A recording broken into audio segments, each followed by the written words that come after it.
تین قسم کے لوگوں کا تذکرہ دیکھتا ہے۔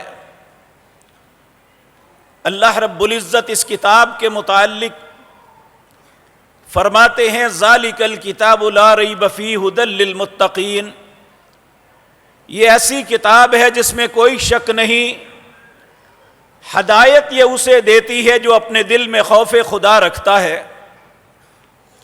اس کے بعد اللہ اہل ایمان کو بتاتا ہے کہ ایماندار کون ہے۔ الذین یؤمنون، تین آیتوں کے بعد تین چار صفات بیان کرنے کے بعد اللہ فرماتے ہیں اولئک علی ھدی من ربہم واولئک ھم المفلحون، یہی لوگ ہدایت پہ ہیں اور فلاح پانے والے ہیں۔ پھر اللہ ان کافروں کا تذکرہ کرتے ہیں جو سوچتے سمجھتے بھی اللہ کو نہیں مانتے، اس کے رسولوں کا اقرار نہیں کرتے۔ اللہ فرماتے ہیں انہیں ڈرانا یا نہ ڈرانا برابر ہے، کیونکہ ان کے دلوں پہ مہر لگ چکی۔ اللہ رب العزت ایسی خباثت سے ہم سب کو محفوظ رکھے۔ اور پھر اس کے بعد 13 آیات ہیں جس میں ان کا تذکرہ ہے جو بظاہر اسلام کا دم بھرتے ہیں لیکن اپنے دل میں نفاق رکھتے ہیں۔ اسلام میں مفاد ملے تو مسلمان، اسلام ان کے خلاف جائے تو مسلمانی اسلام کوئی حیثیت نہیں رکھتا۔ اللہ رب العزت ان کے دھوکے بازیوں کا تذکرہ کرنے کے بعد قرآن کریم کے تیسرے رکوع کے اندر سب سے پہلا جو انسانیت کو حکم دیا جا رہا ہے وہ یہ ہے یا ایھا الناس، اے دنیا جہان کے لوگوں، اعبدوا ربکم، اپنے رب کی عبادت کرو۔ کیوں کرو؟ الذی خلقکم، اس لیے کہ اس نے تمہیں پیدا کیا ہے، صرف تمہیں ہی نہیں والذین من قبلکم، جو تم سے پہلے تھے انہیں بھی اللہ نے پیدا کیا تھا۔ اور اگر آج میں اور آپ جس جگہ پہ رہتے ہیں یہ زمین اللہ کی ہے، ان الارض للہ، اس اللہ کی زمین پہ رہتے ہیں، اور جو کچھ اپنی زندگی اور بقا کے لیے کھاتے ہیں یہ بھی اللہ ہی کا عطا کرتا ہے۔ اگر اللہ نے خاندانوں میں پیدا کیا، ہمیں عزت و شرف سے نوازا، مختلف مناصب دیے، تو وہ کہتا ہے یہ بھی میں نے تمہیں عطا کیے۔ وگرنہ اگر اپاہج بنا دیتا، ہماری آنکھوں کی بنیائی چھین لیتا، ہماری سماعت کو ختم کر دیتا، ہمیں نہ کوئی ملازمت پہ رکھتا، ہمیں کوئی نہ اپنے پاس بیٹھنے دیتا، اگر یہ دماغ کے اندر تھوڑا سا فتور آ جاتا، ہمارا دماغ پاگل بنا دیتا، تو ہم کیا بگاڑ سکتے تھے؟ اللہ کہتے ہیں تمہیں صحت تندرستی کے ساتھ جو پیدا کیا، زندگی اور بقا دی، اس لیے تمہارا حق یہ ہے کہ میری عبادت کرو۔ اے حضرت انسان، میں اور آپ کائنات میں جتنی مخلوقات اللہ نے پیدا کی ہے وہ ساری کی ساری، جنہیں ہم بے جان بھی سمجھتے ہیں، جنہیں بے شعور بھی سمجھتے ہیں، اور یقین جانیے اس میں کوئی شک نہیں، اگر شعور اور بولنا، سننا اور سمجھنا یہ اگر اللہ نے کسی کو عطا کیا ہے تو وہ حضرت انسان کو ہے۔ اگر یہ ساری چیزیں، یہ درخت، یہ حجر، یہ شجر، یہ پتے، یہ دنیا کی کوئی چیز یہ اللہ کی عبادت کا انکار نہیں کرتے۔ سورۃ حج کے اندر اللہ فرماتے ہیں الم تر ان اللہ یسجد لہ من فی السماوات ومن فی الارض والشمس والقمر والنجوم والجبال والشجر والدواب، یہ ساری چیزیں اللہ فرماتے ہیں کہ آپ نہیں دیکھ رہے؟ ان اللہ یسجد، بے شک اللہ کو سجدہ کرتی ہیں ساری چیزیں جو آسمان میں ہیں یا زمین میں ہیں۔ ان اللہ یسجد لہ من فی السماوات ومن فی الارض والشمس، یہ سورج بھی سجدہ کرتا ہے۔ پیارے نبی جناب محمد الرسول اللہ نے ہمیں یہ بات بتلائی، سورج جب غروب ہوتا ہے، آئندہ طلوع ہونے کے پہلے اللہ کے عرش کے نیچے سجدے میں گر جاتا ہے، اللہ سے اجازت طلب کرتا ہے، مجھے طلوع ہونے کی اجازت ہے۔ اللہ اجازت دیتے ہیں تو دوبارہ طلوع ہوتا ہے، وگرنہ ایک دن اللہ اسے واپس پلٹا کے کائنات کو ختم کر دیں گے۔ الم تر ان اللہ یسجد لہ من فی السماوات والارض والشمس والقمر، چاند بھی سجدہ کرتا ہے، والنجوم، یہ کھربوں ستارے بھی اللہ کے سامنے سجدہ کرتے ہیں، والشجر، یہ درخت بھی اللہ کے سامنے سجدہ کرتے ہیں، والنجوم والشجر والدواب، جتنے جاندار، یہ درندے پرندے چرندے، یہ اڑنے والے، یہ تیرنے والے چلنے والے، 2 یا 4 ٹانگوں پہ، یہ سارے کے سارے جتنے جانور تم دیکھتے ہو وہ بہت خوفناک جانور ہیں یا بے ضرر ہیں، سب کے سب اللہ کے سامنے سجدہ کرتے ہیں، اللہ کی تعریف کرتے ہیں، اس کی عبادت کرتے ہیں۔ پھر اللہ فرماتے ہیں حضرت انسان کے متعلق، وَكَثِيرٌ مِّنَ النَّاسِ، انسانوں میں بھی کچھ کرتے ہیں، وَكَثِيرٌ حَقَّ عَلَيْهِمُ الْعَذَابُ، کچھ اپنی ذمہ داری کو محسوس نہیں کرتے، وہ اپنے آپ پہ عذاب کو حق کر لیتے ہیں کہ وہ اللہ رب العزت کو خالق مالک رازق ماننے کے باوجود اس کی عبادت نہیں کرتے۔ اللہ رب العزت ایسا انسان ہمیں کبھی نہ بنا۔ میرے عزیز بھائیو، عبادت 3 قسم کی ہوتی ہے۔ نمبر 1 زبان کے ساتھ عبادت ہے، نمبر 2 بدن کے ساتھ عبادت، نمبر 3 اپنے مال کے ساتھ عبادت۔ آج میں نے مال کی عبادت کے متعلق آپ کے سامنے گزارشات کرنی ہے، کیونکہ عمومی طور پہ یہ سمجھا جاتا ہے کہ یہ مال چھیننے کا ایک بہانہ ہے۔ واللہ باللہ سمت اللہ، اگر کوئی دے یا نہ دے اللہ کو اس بات کی کوئی پرواہ نہیں، اللہ رب العزت تو خود رزق دینے والا ہے۔ واللہ یرزق من یشاء بغیر حساب، اللہ جس کو چاہتا ہے بغیر حساب کے رزق دے دیتا ہے۔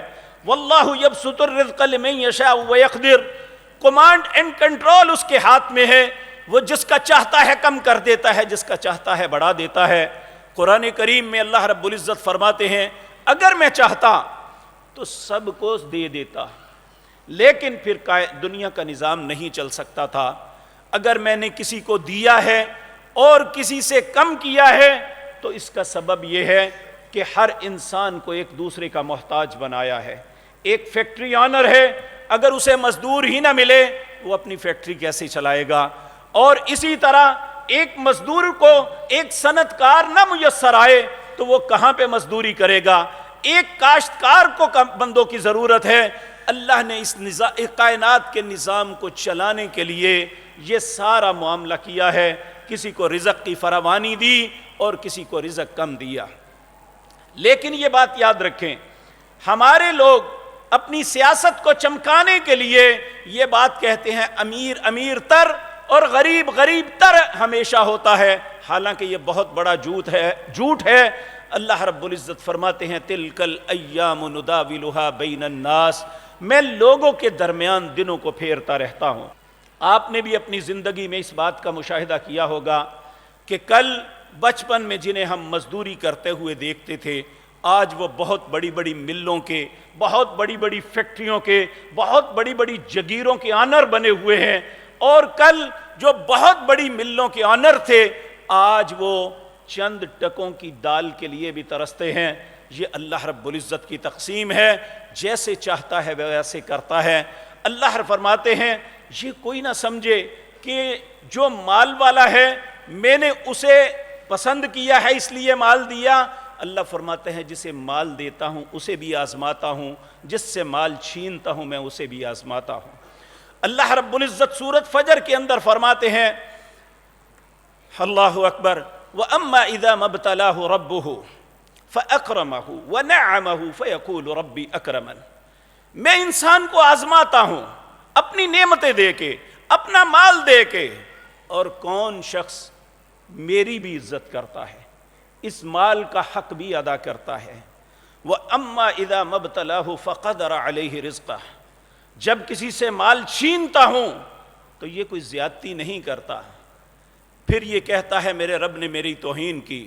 اللہ کہتے ہیں میں نے نہیں کی، کلا بل لا تکرمون الیتیم، تیرے مال پہ جن کا حق تھا تم نے وہ حق نہیں ادا کیا، اس لیے میں نے تجھے اس مال سے جو ہے پیچھے کر دیا، یہ مال تم سے چھین لیا، میں نے کوئی زیادتی نہیں کی، کیونکہ تم نے مال کی عبادت کا حق نہیں ادا کیا۔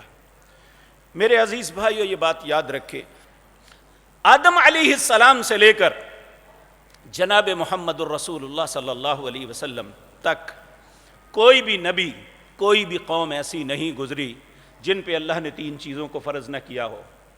نماز یہ بدن کی عبادت ہے، روزہ یہ بھی بدن کی عبادت ہے، اور زکوٰۃ یہ مال کی عبادت ہے۔ اللہ نے کوئی دنیا میں ایسی قوم نہیں گزری جس پہ یہ تینوں فرائض عائد نہ کیے گئے ہوں۔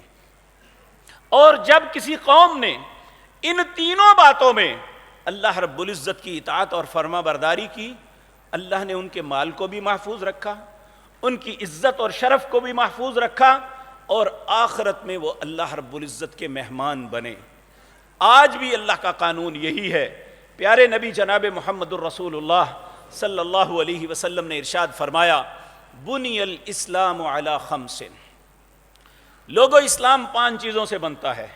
جس اسلام کے میں اور آپ دعوے دار ہیں، جس کے متعلق جو ہمارا فخر ہے، جسے ہم دنیا کی دوسری اقوام سے اپنے آپ کو ممتاز کرتے ہیں، دنیا کی قوموں کے سامنے فخر کرتے ہیں کہ ہم محمد الرسول اللہ صلی اللہ علیہ وسلم جیسے پیارے نبی کے امتی ہیں، اور ان کے جو دین، ان کا جو مذہب وہ اسلام ہے، ہم اس دین کو ماننے والے ہیں۔ تو پیارے نبی صلی اللہ علیہ وسلم نے فرمایا، پھر اپنا جائزہ لو، اسلام 5 چیزوں سے بنتا ہے۔ حضرت عبداللہ بن عمر رضی اللہ تعالی عنہ اس حدیث کے راوی ہیں۔ امام بخاری، امام مسلم اور دوسرے محدثین نے اپنی کتابوں میں اس حدیث کو درج کیا ہے۔ نبی کریم صلی اللہ علیہ وسلم نے ارشاد فرمایا، بنی الاسلام علی 5۔ اسلام 5 چیزوں سے بنتا ہے۔ سب سے پہلا زبان کی بات، قول، اقرار، شہادت اللہ الہ الا اللہ وان محمد الرسول اللہ، میں شہادت دیتا ہوں کہ اللہ تیرے علاوہ میرا کوئی الہ نہیں ہے، اور میں شہادت دیتا ہوں محمد صلی اللہ علیہ وسلم اللہ کے بندے اور اس کے رسول ہیں، اور میرے رہبر اور میرے رہنما ہیں۔ میں ان کی رہبری میں اپنی زندگی بسر کرنا میری زندگی کا فخر ہے۔ پھر آپ نے فرمایا، ایک مسلمان جب اپنی زبان سے اس بات کا اقرار کر لیتا ہے، پھر 4 چیزیں اس پہ عائد ہوتی ہیں۔ نمبر 1 اقام الصلاۃ، نماز کو قائم کرنا۔ نمبر 2 ایتاء الزکاۃ، اپنے مال میں سے غرباء کا حق دینا۔ تیسرا وتصوم رمضان، رمضان آئے تو اس میں اگر وہ صحت اور عافیت کے اندر ہے تو روزہ رکھنا۔ اور وتحج البیت من استطاع الیہ سبیلا، اگر وہ اللہ کے گھر میں آنے جانے کا خرچہ رکھتا ہے، اس کے پاس استطاعت ہے، تو اسے اللہ کے گھر کا حج کرنا۔ اگر وہ استطاعت کے باوجود نہیں کرتا تو اللہ اس کے اسلام کو قبول نہیں کرتا۔ تو میرے عزیز بھائیوں، زکوٰۃ یہ ایک مالی عبادت کا نام ہے۔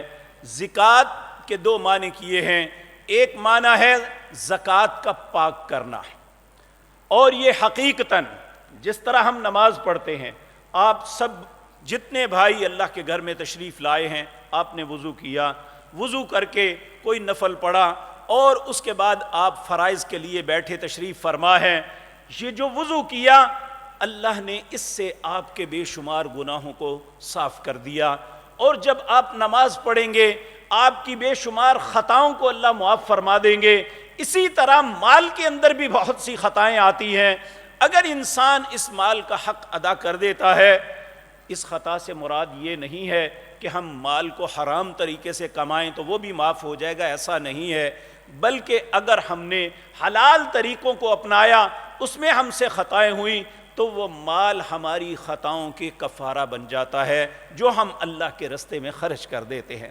کیونکہ اللہ نے اپنے حبیب کریم کو حکم دیا، سورۃ توبہ ہے، اللہ فرماتے ہیں خذ من اموالہم صدقۃ تطہرہم وتزکیہم وصلی علیہم ان صلاتک سکن لہم۔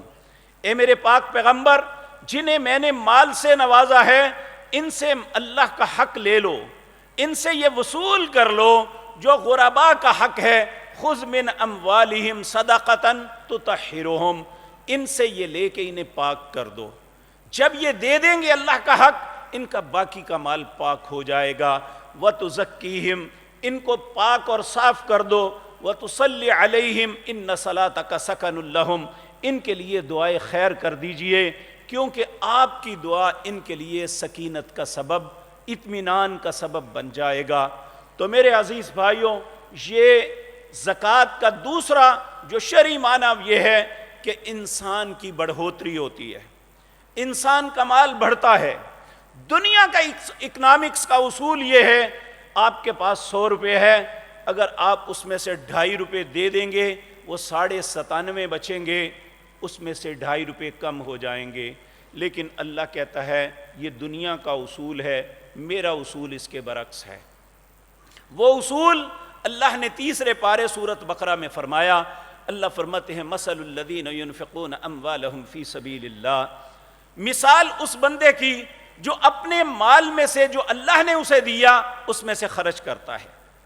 اموالهم فی سبیل اللہ، اللہ کے رستے میں خرچ کرتا ہے. اس کی مثال کیا ہے؟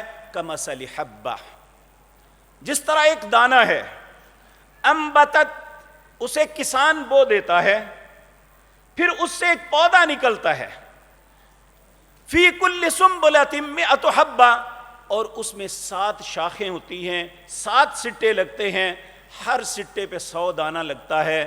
جس طرح دنیا میں ایک دانہ بوتے ہو، اور تم بظاہر دنیا کا اصول یہ کہتا ہے جب وہ دانہ کھیت میں ڈالا، ہل چلایا، پانی دیا، وہ زمین میں گل گیا، ختم ہو گیا، وہ اس کی حیثیت ہمیں پتہ ہی نہیں، وہ زمین کی تہ کے اندر ہے.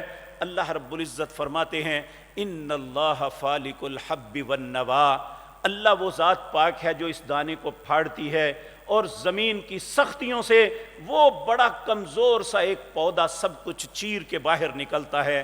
اللہ کہتے ہیں یہ میں کرتا ہوں.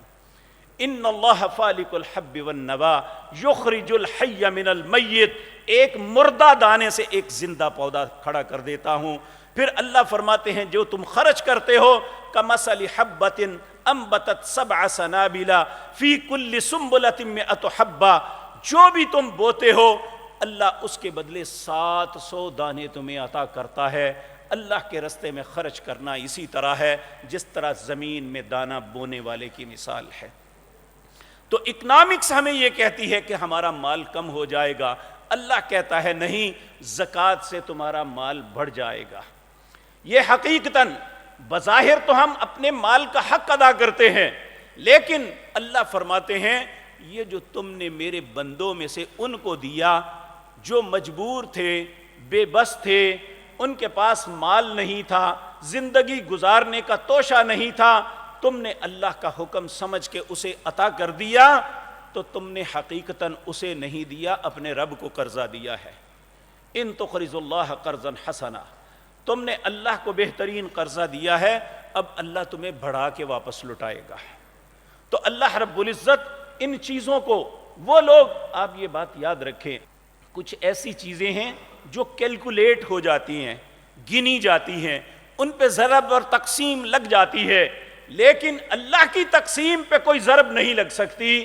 اللہ کی تقسیم کا احساس ہمیں، سال کے اندر ہمارے پیسے مر بھی جاتے ہیں، سال کے دوران بے شمار پارٹیاں ہمارے پیسے لے کے بھاگ جاتی ہیں، بے شمار مال میں ہمیں نقصان بھی ہو جاتا ہے، اور بہت سا مال ٹال بھی بڑھ جاتا ہے، لیکن سال کے بعد ہم انہیں انتہائی کم قیمت کے لکھ کے جب حساب کرتے ہیں تو آنکھیں کھلی کی کھلی رہ جاتی ہیں کہ اللہ نے ہماری راس میں کتنی برکت عطا فرما دی ہے. یہ ہر سال ہم اپنی نظروں سے، اپنی آنکھوں سے اس بات کا مشاہدہ کرتے ہیں. انسان جب تک حساب نہیں کرتا پریشان رہتا ہے، نہ معلوم میرا سال کیسے گزرا ہے، لیکن جب حساب ہوتا ہے ہر آنے والے دن اللہ اس کے مال میں برکت نازل فرما دیتا ہے اور اس کی راس پہلے سے بڑھ جاتی ہے. ہر آنے والے وقت اللہ اس کے لیے آسانیوں کے دروازے کھول دیتا ہے، لیکن یہ تب ہوتے ہیں جب وہ اللہ کے حکم کی تعمیل کرتا ہے. تو اگر تو ہم یہ کریں گے تو اللہ بھی ہمارے لیے آسانیاں کرے گا، لیکن اگر ہم اللہ کے دیے ہوئے مال میں بخیلی کریں گے تو پھر یاد رکھیں ہمارے لیے کوئی نیکی کا رستہ آسان نہیں ہوگا۔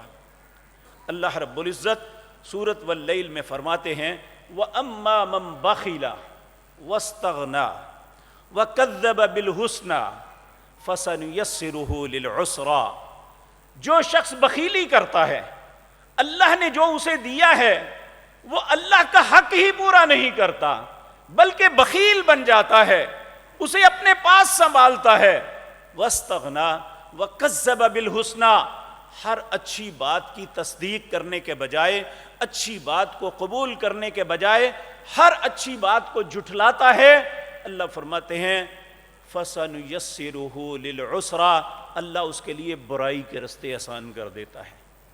اس کے لیے نماز مشکل ہو جاتی ہے، اس کے لیے مال خرچ کرنا مشکل ہو جاتا ہے، اس کے لیے روزہ رکھنا مشکل ہو جاتا ہے، اور کس کے لیے آسان ہوتا ہے؟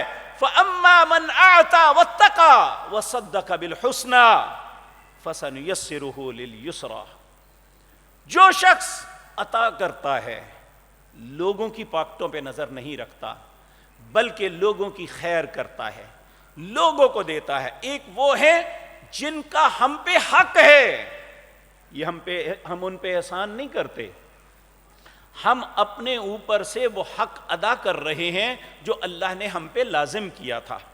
اگر کسی غریب کی مدد کرتے ہیں، کسی یتیم کے سر پہ دست شفقت رکھتے ہیں تو حقیقتاً اپنے مال کو بچا رہے ہیں، اس پہ احسان نہیں کر رہے۔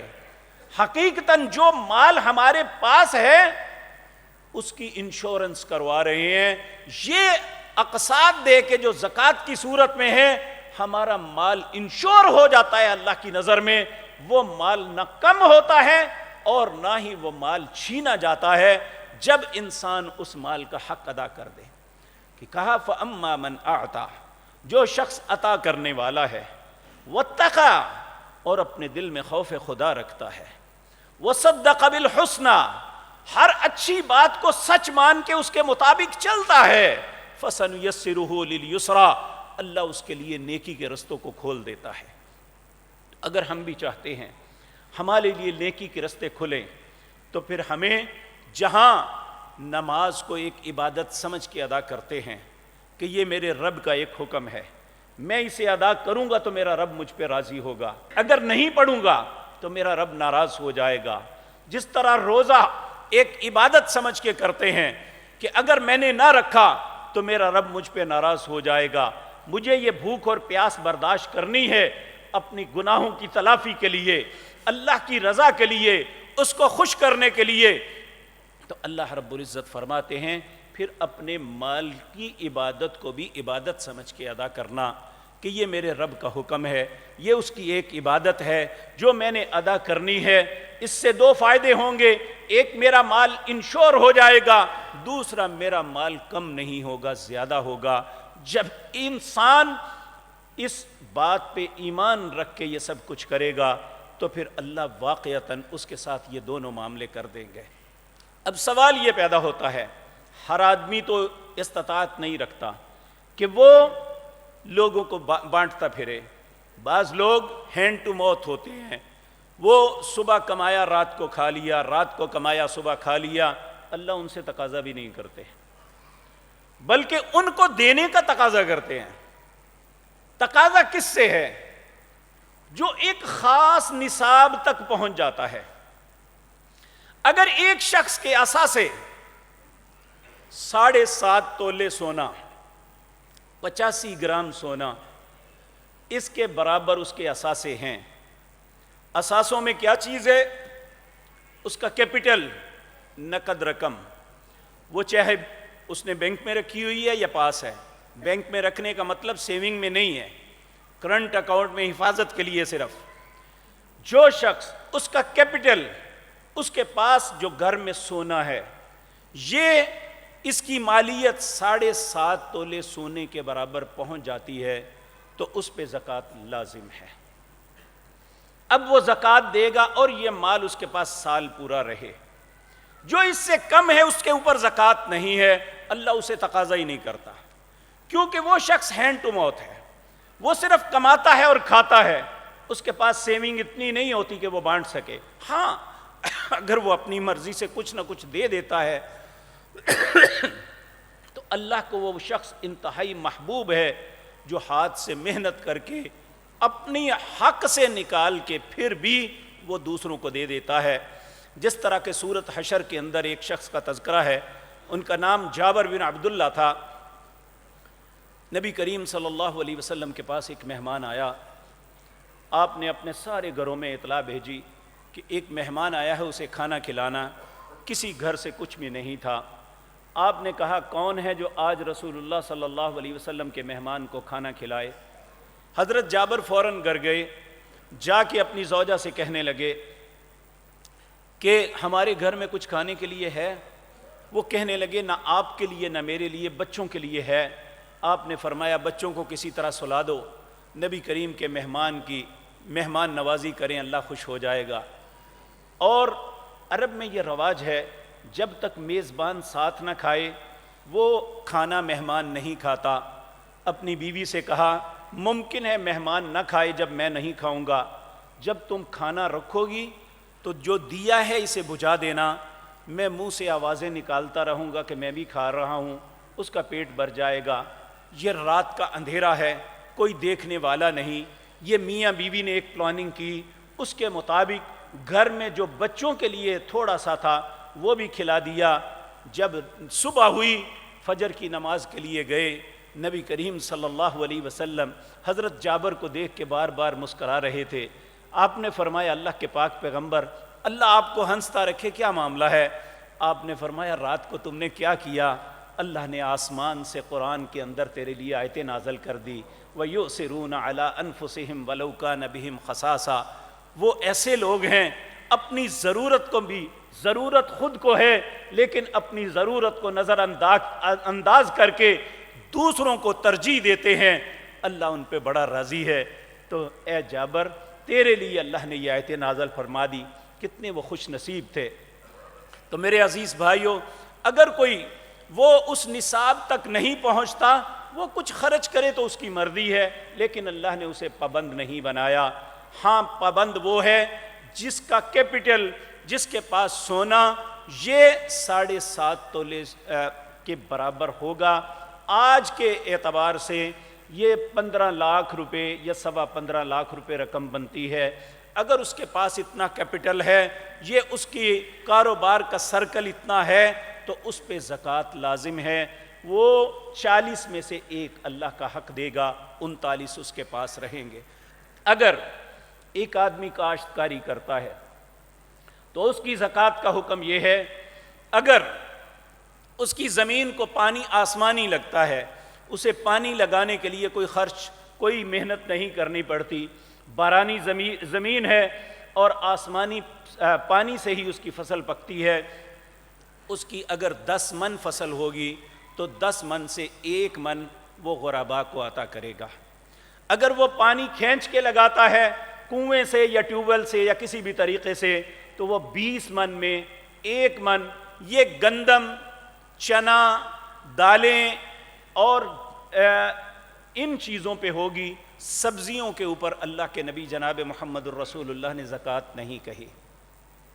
اسی طرح جو لوگ جانور پالتے ہیں دودھ کے لیے, نبی کریم صلی اللہ علیہ وسلم نے فرمایا جس کے پاس 5 اونٹ ہوں گے وہ 1 سال کے اونٹ کا بچہ جو ہے وہ زکوٰۃ ادا کرے گا.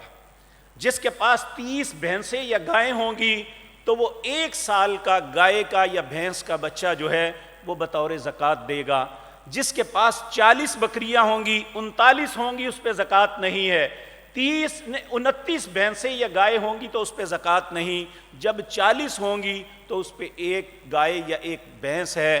اگر 40 بکریاں ہوں گی تو 1 بکری اللہ کے رستے میں دینی ہے. اسی طرح میرے عزیز بھائیوں, اللہ رب العزت نے اگر کسی انسان کو خزانہ ملتا ہے تو پھر اس پہ 100 میں سے 5% زکوٰۃ اللہ کے رستے میں اسے ادا کرنی ہے. تو یہ اللہ کی طرف سے فریضہ ہے جو انسان کو ادا کرنا ہے. اس فریضے کو خوش دلی سے ادا کریں گے تو اللہ ہمارے مالوں کو انشور کر دیں گے, ہماری اس عبادت کو قبول فرما لیں گے, ہمارے مالوں کو پاک کر دیں گے. قیامت کا دن جب انسان سے 4 چیزوں کے متعلق سوال ہوگا، اس سوال میں اللہ ہمارے لیے آسانی پیدا فرما دیں گے۔ نبی کریم صلی اللہ علیہ وسلم نے فرمایا قیامت کا دن جو 50,000 سال کا دن ہوگا، ابن آدم اپنے دونوں قدموں میں ایک قدم بھی ہلا نہیں سکے گا جب تک 4 چیزوں کا جواب نہ دے دے۔ پہلی بات اللہ پوچھیں گے میں نے تمہیں زندگی دی، بتا کہاں گزاری؟ دوسرا سوال میں نے جوانی دی، کہاں برباد کی؟ اور مال کے متعلق 2 سوال ہوں گے، میں نے مال دیا، پہلے یہ بتا کمایا کہاں سے تھا، جائز اور ناجائز؟ دوسرا پھر اسے خرچ کہاں کیا تھا؟ جس طرح ہم اپنی زندگی کے معاملے میں آزاد نہیں، ہم اپنی جوانی کے معاملے میں آزاد نہیں، مال کمانے اور خرچ کرنے میں بھی آزاد نہیں، نہ ہم خرچ اپنی مرضی سے کر سکتے ہیں نہ کما اپنی مرضی سے سکتے ہیں۔ اللہ کے حکم کے مطابق کمائیں گے، اللہ کے حکم کے مطابق خرچ کریں گے تو اس دن کی آسانی ہمارے مقدر میں آ جائے گی۔ اگر ایسا نہیں کریں گے تو پھر ہم اللہ کی بارگاہ میں جواب نہیں دے پائیں گے۔ العیاذ باللہ، اللہ سب انسانوں کو محفوظ رکھے۔ اب سوال یہ پیدا ہوتا ہے یہ اب دینی کس کو ہے، کس طریقے سے دینی ہے؟ تو نبی کریم صلی اللہ علیہ وسلم نے تفصیل تو بتائی، لیکن حکم اللہ نے سورۃ توبہ کے اندر اس کی آیت نمبر 60، سورۃ توبہ 10واں پارہ اس کی آیت نمبر 60، اللہ فرماتے ہیں انما الصدقات۔ یہاں زکوٰۃ کو صدقہ سے تعبیر کیا۔ صدقہ کہتے ہیں خیر خواہی کو۔ یہ ضروری نہیں ہوتا کہ صدقہ صرف مال کا ہی ہو۔ نبی کریم صلی اللہ علیہ وسلم نے فرمایا تمہارا کسی مسلمان سے خندہ پیشانی سے ہنس کے ملنا یہ بھی صدقہ ہے، تمہارا کوئی رستے میں ایذا والی چیز پڑی ہوئی کو اٹھا کے سائیڈ پہ کر دینا یہ بھی صدقہ ہے، اور تمہارا کسی مسلمان کو اچھا مشورہ دینا، خیر خواہی کی بات بتا دینا یہ بھی صدقہ ہے۔ صدقے کا مطلب ہے خیر خواہی۔ یہاں صدقے سے مراد مال کا صدقہ ہے جو انسان دوسرے کی خیر خواہی کے لیے کرتا ہے۔ اب سوال یہ پیدا ہوتا ہے یہ زکوٰۃ، یہ صدقہ کس کس کو دینا ہے؟ نبی کریم صلی اللہ علیہ وسلم کے پاس ایک شخص آیا، اس نے آ کے سوال کیا ہے اللہ کے پاک پیغمبر میں مجبور ہوں مجھے عطا کیجیے۔ آپ نے فرمایا کہ نہ اس معاملے میں اللہ نے میری مانی ہے نہ پہلے کسی رسول کی، اللہ نے مدیں خود مقرر کی ہیں، اگر ان مدوں کے اندر تم آتے ہوگے تو میں ضرور دوں گا، وگرنہ ایسے نہیں دوں گا۔ یہ حدیث ہمیں بتاتی ہے کہ اس مال کو پھینکنا نہیں ہے کہ جو آیا اسے دے دیا۔ جس طرح ہم نماز کے لیے اپنے لباس کو صاف کرتے ہیں، جسم کو صاف کرتے ہیں تاکہ ہماری نماز قبول ہو جائے، ہم اپنے ذہن کو صاف کرتے ہیں، اپنے لباس کو صاف کرتے ہیں، اسی طرح یہ مال کا معاملہ جو ہے یہ صرف یہ نہیں جو آیا اسے دیتے جاؤ، بلکہ اس کے لیے ضروری ہے کہ آپ حقدار کو تلاش کریں کہ جو حقدار ہے اس تک اس کا حق پہنچائے۔ اب سوال یہ پیدا ہوتا ہے حقدار کون ہے؟ اللہ رب العزت فرماتے ہیں انما الصدقات للفقراء، یہ صدقے کے سب سے پہلے، زکوٰۃ کے سب سے پہلے حقدار فقراء ہیں۔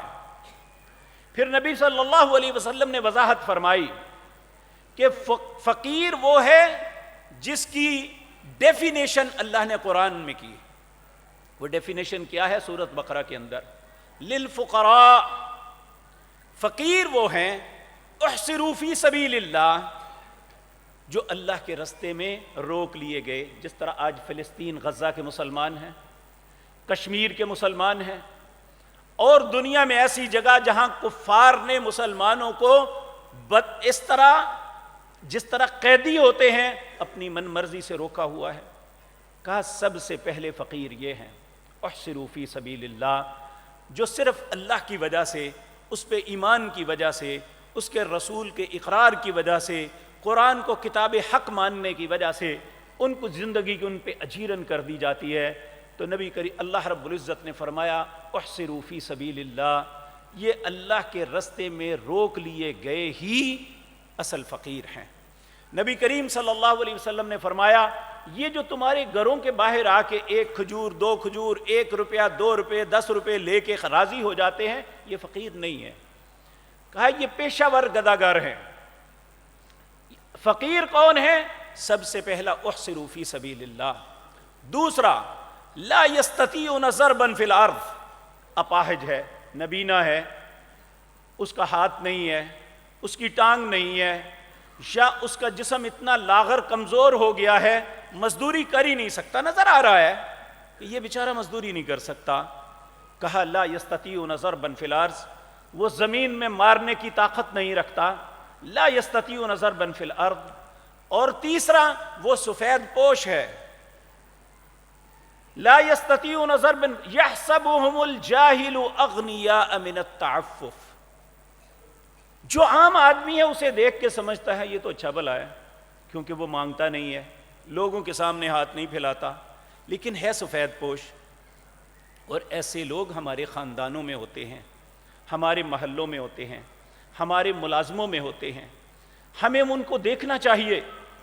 اللہ فرماتے ہیں لا یستطیعون ضربا فی الارض یحسبهم الجاہل اغنیاء من التعفف تعرفهم بسیماہم، ان کے چہروں کی پریشانی دیکھ کے بندہ سوچتا ہے کہ پتہ نہیں اسے کیا پریشانی ہے، اس سے پوچھ لیتا ہے۔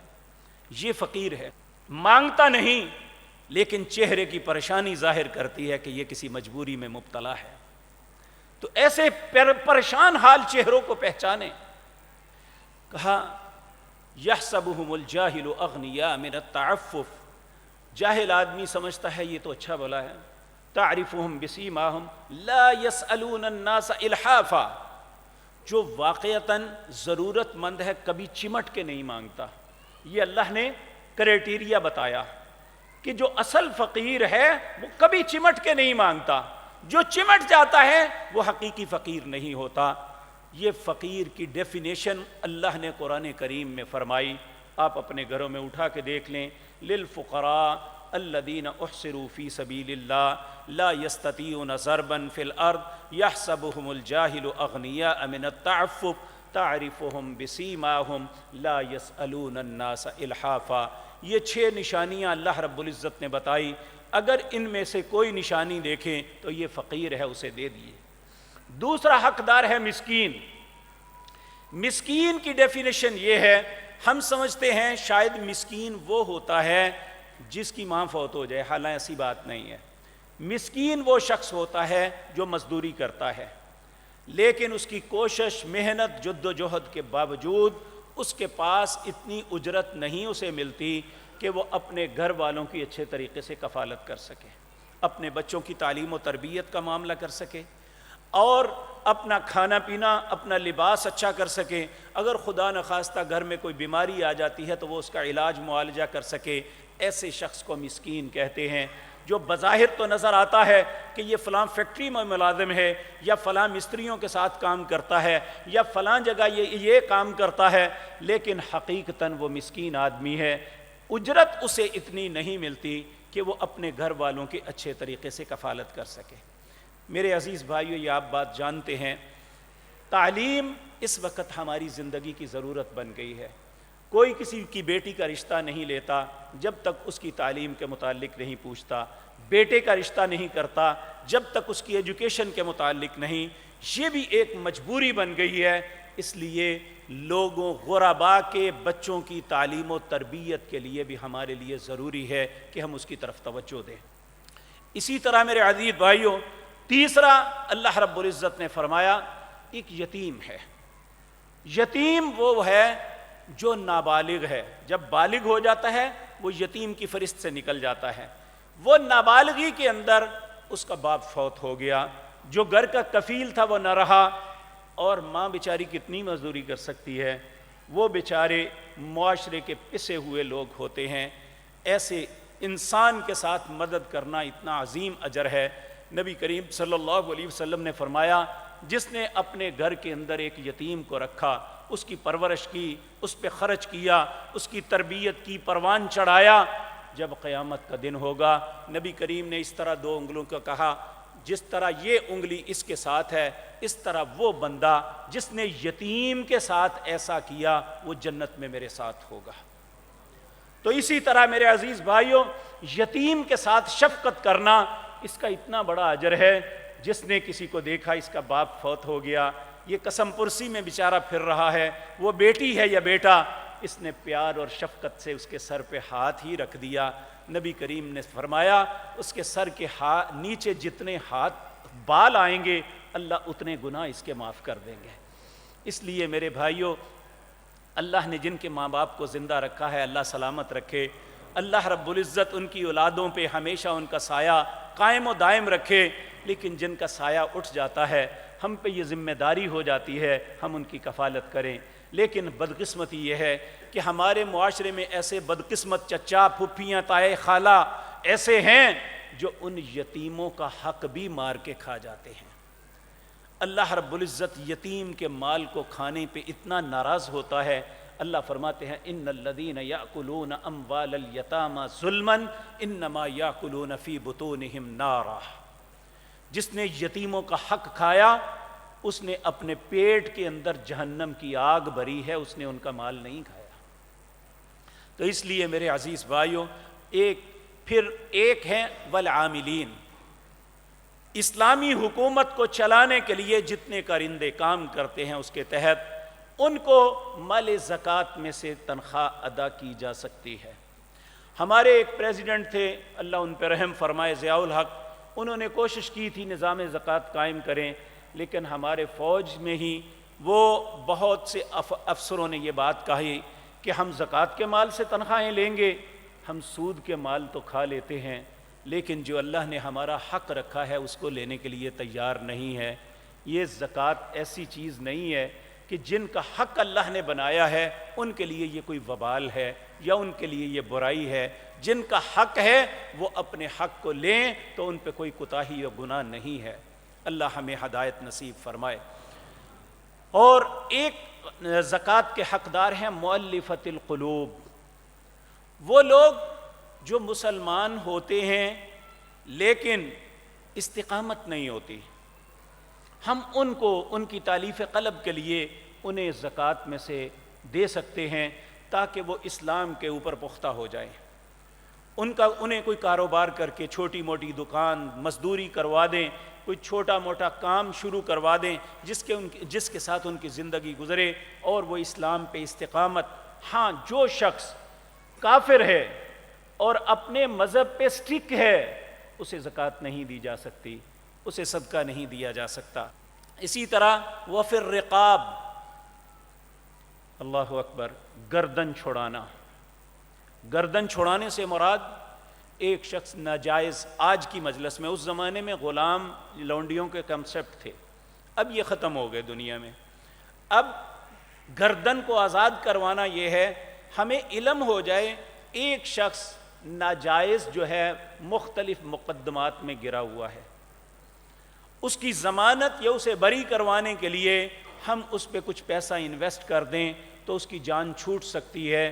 تو ہم ایسے ایک انسان کو چھڑانے کے لیے جو کسی جرم میں نہیں، قتل کر کے، چوری کر کے، ڈکیتی کر کے، فراڈ کر کے اندر ہوا ہے، اسے نہیں، جو ناجائز کسی مقدمے میں پھنسا ہوا ہے اس کو چھڑانے کے لیے اگر کچھ پیسہ خرچ کرتے ہیں تو اپنی زکوٰۃ سے کر سکتے ہیں۔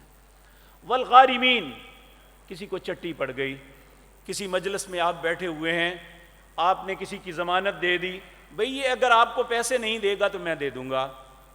اب وہ شخص مکر جاتا ہے، بھاگ جاتا ہے، مر جاتا ہے۔ اللہ نے کہا جو مسلمان نے وعدہ کیا ہے اسے پورا کرنا۔ اللہ اس معاملے میں چاہے وہ مالدار بھی ہے، اس کے پاس سب کچھ ہے، وہ اپنی زکوٰۃ میں سے بھی وہ چٹی بھر سکتا ہے، لوگوں سے زکوٰۃ کے پیسے لے کے بھی وہ چٹی ادا کر سکتا ہے۔ اللہ مسلمان کو بدعہد نہیں دیکھنا چاہتا۔ یہ بدعہدی جو ہے، وعدہ کر کے مکر جانا، یہ منافق کی علامت کہا۔ اللہ مسلمان سے یہ نہیں چاہتے، بے شک اس نے نہیں دینے، وعدہ تو کیا تھا نا کہ یہ نہیں دے گا تو میں دے دوں گا۔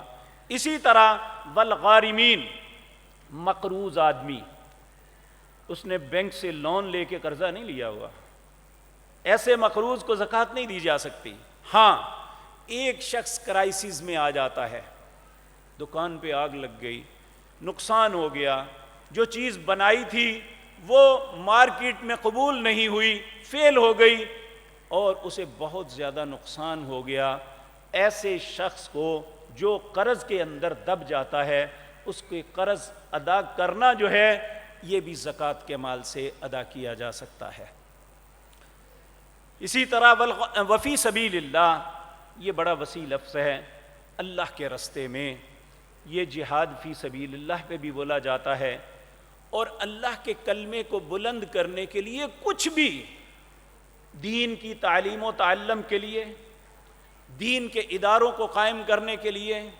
اسی طرح آج کے دور میں ہسپتال انسان کی زندگی کی ضرورت ہے، اور ہر انسان علاج معالجہ آسانی سے نہیں کروا سکتا۔ بہت سے غربا ہیں جن کے بیچاروں کے پاس ایک انجیکشن کے پیسے بھی نہیں ہوتے، تو ایسے رفاہی ہسپتال قائم کرنا اور ان کی مدد کرنا تاکہ وہاں غریبوں کا علاج ہو، یہ زکوٰۃ کے مال سے کیے جا سکتے ہیں، یہ فی سبیل اللہ کی مد میں آتے ہیں۔ اسی طرح وابن السبیل، مسافر، ایک آدمی اپنے گھر میں اچھا بھلا ہے، حج عمرے کے لیے گیا یا دور دراز سفر پہ گیا، جیب کٹ گئی یا زادہ راہ ختم ہو گیا، تو وہ شخص اپنے گھر آنے تک کے لیے لوگوں سے مانگ سکتا ہے اور اسے دیا جانا چاہیے۔ لیکن میرے بھائیوں، بدقسمتی یہ ہے، آج لینے والے یہ نہیں سوچتے کہ میں حقدار نہیں ہوں، جھوٹ بول کے یہ سب کچھ کر رہا ہوں۔ یہ بات یاد رکھ لینی چاہیے۔ نبی کریم صلی اللہ علیہ وسلم نے فرمایا جو حقدار نہیں ہے، یعنی ان میں کسی مد میں نہیں آتا، وہ اپنے ہاتھ کو لوگوں کے سامنے دراز کرتا ہے کہ مجھے دے دو، میں حقدار ہوں۔ نبی کریم صلی اللہ علیہ وسلم نے فرمایا سب سے پہلی پھٹکار اللہ کی طرف سے یہ پڑے گی، اللہ اس کے لیے فقر کے دروازے کو کھول دیں گے۔ اب وہ مانگتا ہی رہے گا، وہ کبھی بھی اس کا ہاتھ پیچھے نہیں ہٹے گا۔ آپ دیکھیں بعض اوقات ہماری زندگی میں کئی دفعہ ایسا موقع آیا جب روپے کی تبدیلی کا معاملہ آتا ہے، اور بہت سے لوگ فقراء، انہوں نے لاکھوں کروڑوں کی اثاثے جو ہیں دبائے ہوتے ہیں، وہ بینکوں میں بدلنے کے لیے آتے ہیں۔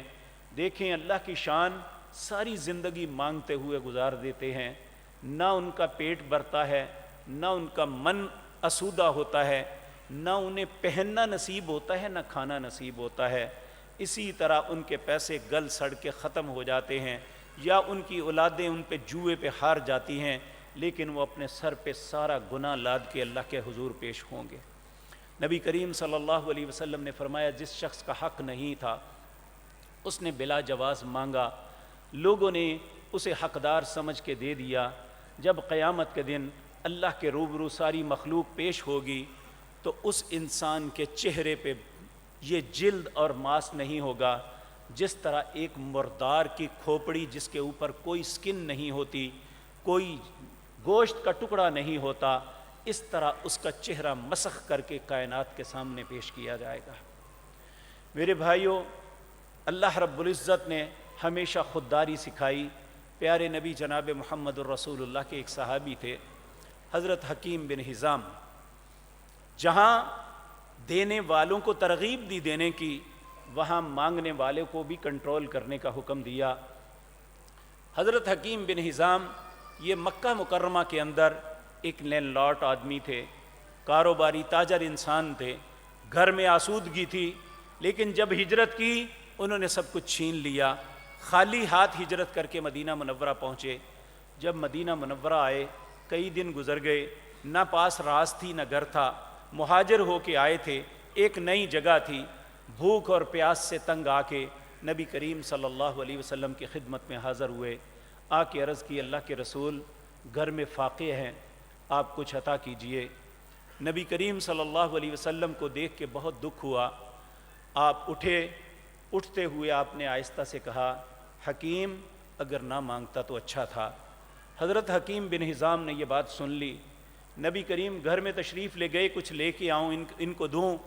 جب واپس آئے تو حکیم بن حزام جا چکے تھے۔ نبی کریم نے پوچھا وہ حکیم کہاں ہیں؟ کہا وہ چلے گئے۔ بھائی کیوں چلے گئے؟ کہا جی پتہ نہیں۔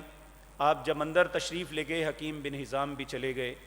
آپ نے بلایا، کہا حکیم تم نے آ کے مانگا تھا، میں لینے گیا تم چلے کیوں گئے؟ رو پڑے، اے اللہ کے پاک پیغمبر صلی اللہ علیہ وسلم، آپ نے یہ جو آہستہ سے کہا تھا نا، حکیم نہ مانگتے تو اچھا تھا، میں نے سن لیا، اللہ کی قسم ان ہاتھوں سے مزدوری کر کے اپنے بچوں کا پیٹ پالوں گا، میں کبھی مانگوں گا نہیں، آپ میرے لیے دعا فرمائیں، اللہ میری محنت میں برکت ڈال دے۔ پھر ایک وقت ایسا آیا مکے سے کئی گنا زیادہ اللہ نے انہیں رزق دیا۔ حضرت ابو بکر کے دور میں جب مال غنیمت بہت اکٹھا ہوا، ہر مسلمان کو اس کے گھر تک اس کا حق پہنچایا گیا۔ حضرت ابو بکر حکیم بن حزام کے گھر لے کے گئے، یہ تمہارا حق ہے، اسے لے لو۔ کہا نہیں، میں اللہ کے نبی کے سامنے وعدہ کیا تھا اپنے ہاتھوں سے کما کے کھاؤں گا، میں یہ چیز نہیں لوں گا۔ کہنے لگے تیرا حق ہے، ہر مسلمان کو اس کا حق دیا گیا۔ کہا نہیں، آج کے بعد وہی کھاؤں گا جو میرے ہاتھ کمائیں گے۔ نہ لیا، انہوں نے رکھ دیا۔ 2 سال گزر گئے، حضرت عمر کا دور آیا۔ حضرت عمر آپ کے پاس اتنا زیادہ اکٹھا ہو گیا، ایک پیسوں کا درہم، دینار، چاندی اور سونے کے سکے کی گٹھڑی بن گئی۔ حضرت عمر خلیفۃ المسلمین، 22.5 لاکھ مربع میل کا اکیلا حاکم، دنیا کا کوئی حاکم ان کا مقابلہ نہیں کر سکتا، لیکن اللہ کا خوف اتنا ہے کہ جس کا حق ہے اسے ادا کروں۔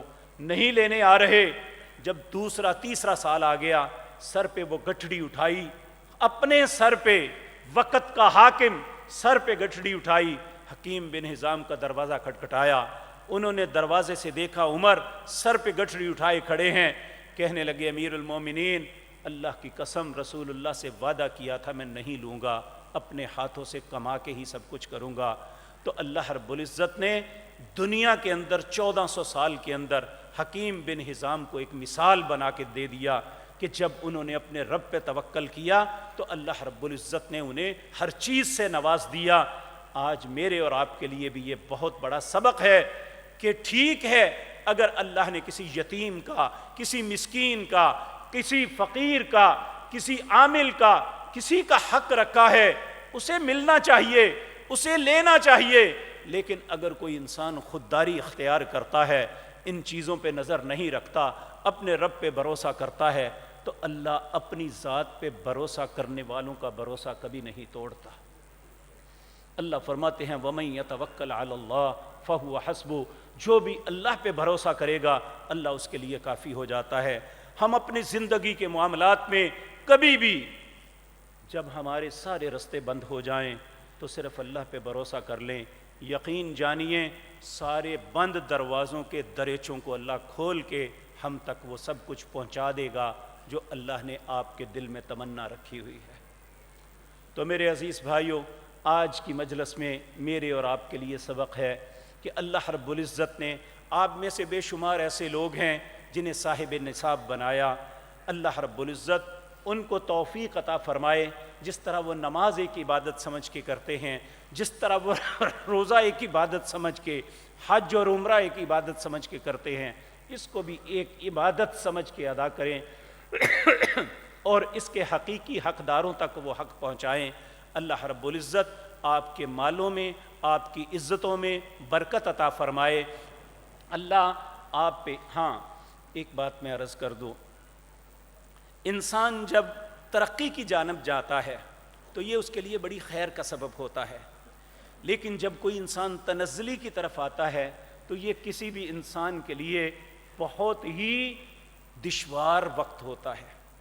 بعض اوقات تو لوگ ہارٹ اٹیک ہو جاتا ہے کہ میرے ساتھ بنا کیا ہے۔ تو میرے بھائیوں، اپنے آپ کو بچانے کے لیے رسول اللہ کی ایک دعا کا حصہ بننا چاہیے۔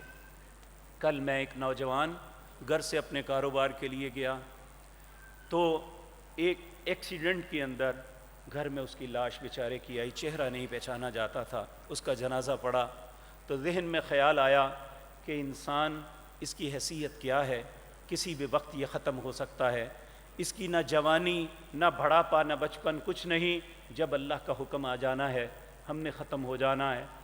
پہلی بات تو یہ اپنے مال، اپنی اولاد، اپنے ذات، زوال نعمت کی اللہ سے پناہ طلب کرنی چاہیے۔ نبی کریم کی یہ دعا اپنی زندگی کا حصہ بنانی چاہیے۔ اپنے مال کے متعلق بھی پہلی دعا یہ اللہ سے پناہ طلب کرتے 4 چیزوں کے متعلق۔ پہلی چیز، اللہم انی اعوذ بک من زوال نعمتک، اے اللہ اس بات سے تیری پناہ چاہتا ہوں جو نعمتیں تو نے مجھے عطا کی ہیں ان پہ کبھی زوال آئے۔ وتحول عافیتک، جو صحت اور تندرستی دی ہے یہ بیماری میں بدل جائے، اللہ اس بات سے بھی تیری پناہ چاہتا ہوں۔ وفجاءت نقمتک، اچانک کوئی آفت آن پڑے اس بات سے بھی تیری پناہ چاہتا ہوں۔ وجمیع سخطک وغضبک یا ارحم الراحمین، اے اللہ ہر قسم کے تیرے غصے اور ناراضگی سے پناہ چاہتا ہوں۔ ایک دعا صبح شام کے اذکار میں ہے، نبی کریم صلی اللہ علیہ وسلم، یہ انسان، اس کے اہل و عیال، اس کے مال و دولت کے لیے باڈی گارڈ لفظ ہے۔ آپ اللہ سے یہ کہتے، اللہم انی اسألک العفو والعافیۃ فی الدنیا والآخرہ، اے اللہ مجھے دنیا اور آخرت کے جتنے معاملات ہیں اس میں معافی اور عافیت، عافیت کہتے ہیں صحت، تندرستی، بھلائی، اچھائی عطا کرنا۔ اللہم انی اسألک العفو والعافیۃ فی دینی و دنیای و اہلی و مالی، یہ 4 چیزیں۔ اے اللہ میرے دین کے معاملے میں عافیت اور معافی دینا اگر دین کے معاملے میں کوئی غلطی ہو گئی، و دنیای، میرے دنیا کے معاملات میں بھی اللہ مجھے معافی اور عافیت دینا، و اہلی و مالی، میرے اہل و عیال اور میرے مال کے متعلق بھی عافیت اور معافی دینا۔ اللہم استر عوراتی، اے اللہ میری پردہ پوشی فرمانا، و آمن رواتی، مصیبت اور گھبراہٹ کے وقت مجھے امن عطا کرنا۔ اللہم احفظنی من بین یدی، اللہ میری آگے سے حفاظت فرمانا، ومن خلفی، پیچھے سے حفاظت فرمانا، وعن یمینی، دائیں سے حفاظت فرمانا، وعن شمالی، بائیں سے حفاظت فرمانا، ومن فوقی، میری اوپر سے حفاظت فرمانا، وَأَعُوذُ بِعَظْمَتِكَ أَنْ أُغْتَالَ مِنْ تَحْتِي، اے اللہ میں تیری عزت کا واسطہ تمہیں دیتا ہوں کہ مجھے نیچے سے کوئی ہلاک نہ کر دے۔ تو میرے بھائیو، یہ دعائیں ہمیں اپنی زندگی کا حصہ بنانی چاہیے اگر ہم چاہتے ہیں کہ جو نعمتیں، جو صحت اور عافیت، جو عزت اور شرف اللہ نے ہمیں دنیا میں عطا کیا ہے اس پہ زوال نہ آئے، تو پھر اللہ کے حق کو پورا کریں اور اللہ سے ان کے زوال کی پناہ طلب کرتے رہیں۔ اللہ آپ سب کی، ہم سب کی حفاظت فرمائے۔ اللہ ہر مسلمان کے گھروں کو خوشیوں سے بھر دے۔ اللہ ہر مصیبت اور آفت سے محفوظ رکھے۔ اللہ جنہیں مال دیا ہے اس کا حق ادا کرنے کی توفیق عطا فرما۔ اے اللہ جسے نہیں دیا انہیں اپنے فضل سے غنی کر دے۔ اے اللہ جن کا حق ہے ان تک پہنچانے کی ہمیں توفیق بخشنا۔ اقول قولی ھذا